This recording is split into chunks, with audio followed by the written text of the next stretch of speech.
공동주택관리 종사자들을 위한 관리의 셰르파입니다.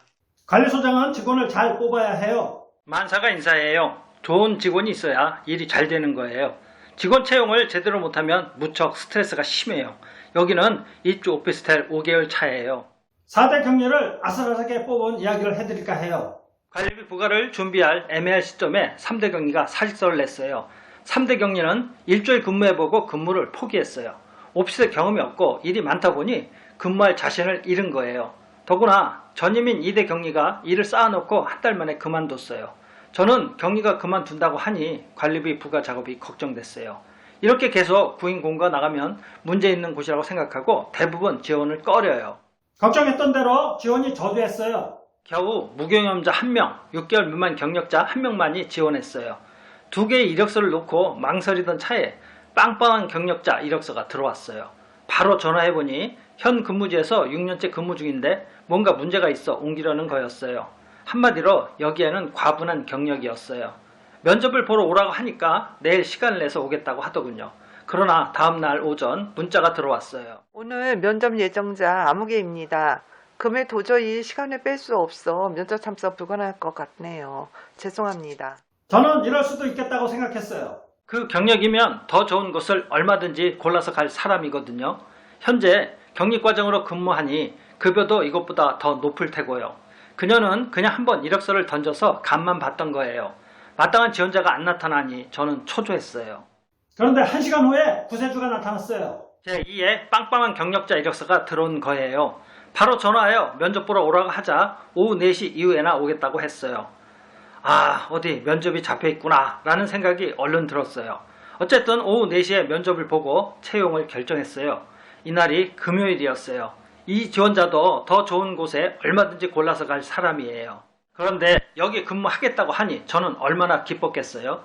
지원자는 잠깐 현 경리에게 세금계산서 발행 방법을 알려주고 다음 주 화요일에 인수인계하기로 했어요. 이때 제 몸에는 행복이란 기운이 절절히 흘러나왔어요. 집에 가서도 이렇게 마음이 편할 수가 없었어요. 토요일에 정말 잘 쉬었는데 일요일 오전 이렇게 문자를 받았어요.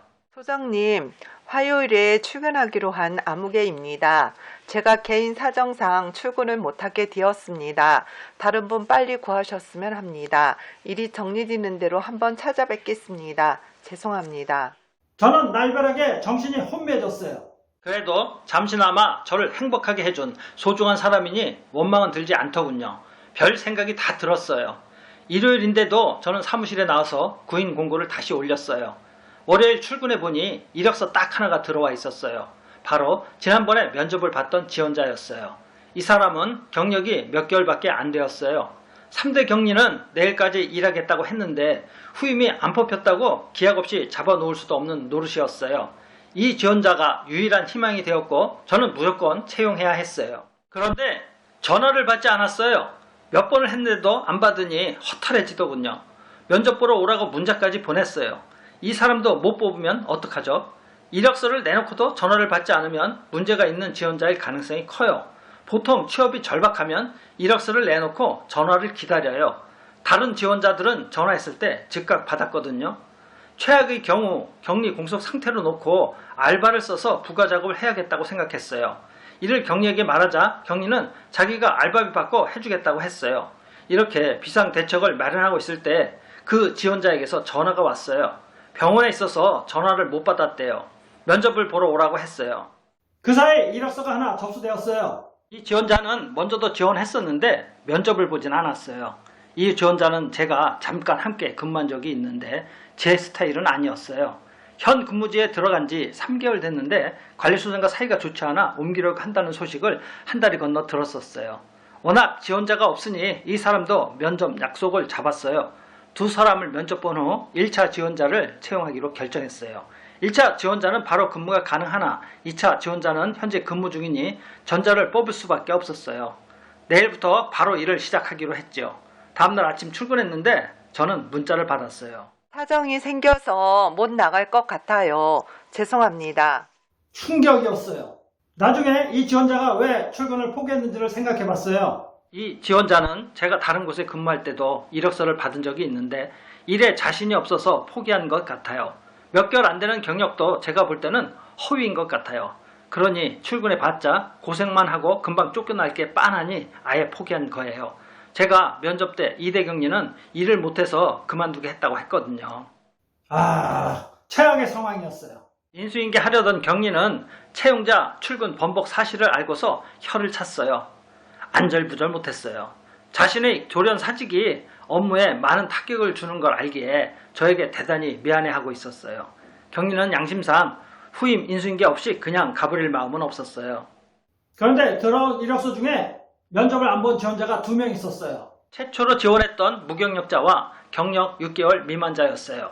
경리는 무경력자는 절대 뽑으면 안 된다고 했어요. 저는 6개월 미만자 이력서를 출력하여 이 사람이라도 뽑아야겠다고 경리에게 보여주었어요. 경리는 이력서를 보더니 경력이 1년 6개월이라고 했어요. 자세히 보니 제가 연도를 잘못 보고 6개월 미만이라고 착각한 거예요. 이게 진짜 마지막 희망이었어요. 이 사람도 안 되면 알바를 쓰겠다고 생각했어요. 이렇게 조마조마하게 직원을 채용해 보기는 진짜 처음이네요. 지원자에게 연락을 해보니 바로 면접을 보러 오겠다고 했어요. 면접하고 채용을 결정해주자 지원자는 솔직히 말했어요. 다른데 또 면접이 있는데 그거 보고 나서 결정하겠다고요. 그녀는 제가 전화하기 전에 이미 다른 곳 면접 약속이 잡혀 있었던 거예요. 저와 경리는 몇 시간을 초조하게 기다렸어요. 이것도 안 되면 이젠 최악인 거지요. 다행히 근무하겠다는 연락이 왔어요. 바로 내일부터 근무하기로 했어요. 3대 경리는 인수인계를 잘해주고 마무리하기로 했고요. 다음날 아침 9시가 다 되어가는데도 새 경리는 나타나지 않았어요. 또다시 불안했어요. 혹시 또 하는 생각이 들었어요. 자라보고 놀란 가슴, 솥뚜껑 보고도 놀라잖아요. 잠시 후 새 경리에게서 전화가 왔어요. 저는 두근거리며 전화를 받았어요. 지금 자동 현관문 앞에 왔는데 문이 안 열린다고 열어달라고 했어요. 저는 기쁜 마음에 문을 열어주러 달려나갔어요. 새 경리 가슴에는 비터 500 한 박스가 들려 있었어요. 이걸 사들고 오느라고 조금 늦었는가 봐요. 새 경리가 이렇게 예쁠 줄이야. 이렇게 예쁜 경리를 뽑으려고 이 고생을 했나 봅니다. 제가 왜 이런 공경을 겪어야 했을까요? 일대 경리를 잡지 못했기 때문이에요. 일대 경리는 일을 참 잘했어요. 약간의 단점도 있지만 전반적으로 잘했어요. 계속 근무하게 했다면 제가 이렇게 고생할 필요가 없었지요. 그런데 왜 그만뒀을까요? 서무 자리가 없어졌기 때문이에요. 여기는 700세대가 좀 넘는 규모라서 서무를 두기가 애매했어요. 일대 경리는 서무가 있다고 해서 이곳에 온 거예요. 그런데 첫 관리비가 나가고 나서 비싸다고 민원이 엄청났어요. 저는 본사와 상의하여 인원을 축소하면서 서무 자리를 없앴어요.